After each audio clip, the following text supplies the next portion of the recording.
अहिले चाहिँ मलाई विन्टर आएको जस्तो लाग्दैछ किन भन्दाखेरि चाहिँ बिहान बिहानैको घाममा बाहिर निस्केर बस्नु मजा आउँछ नि त।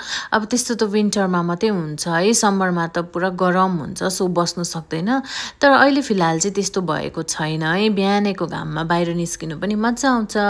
High everyone, welcome and welcome back to my video again. It's Bindura here, a full time RN in Sikkim and a part time content creator. As usual आज चाहिँ मेरो डे शिफ्ट छ अनि म चाहिँ बिहान उठेर रेडी सेडी भएर ड्युटी जाँदैछु।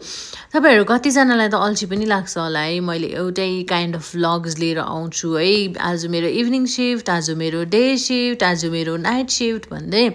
सो के गर्नु, अब नर्सेसहरुको जिन्दगी त्यस्तै नै हुन्छ है, कहिले पनि एउटा शिफ्ट हुँदैन। अब एउटै टाइमिङमा ड्युटी हुँदैन, कोही बेला बिहानको हुन्छ, कोही बेला बेलुकाको हुन्छ, कोही बेला दिउँसोको हुन्छ, अनि त्यस्तै छ। सो म यहाँ चाहिँ प्रेयर गरेर स्कुटी निकालेर म यहाँ ड्युटी पुगेँ अनि ड्युटी चाहिँ आज डे थियो। सो डे त अलिकति हेक्टिक नै हुन्छ। अनि यहाँ मैले आज क्युट नानी भेटेँ है, अनि एकदमै क्युट थियो। सो मैले उसको पनि भिडियो लिएँ।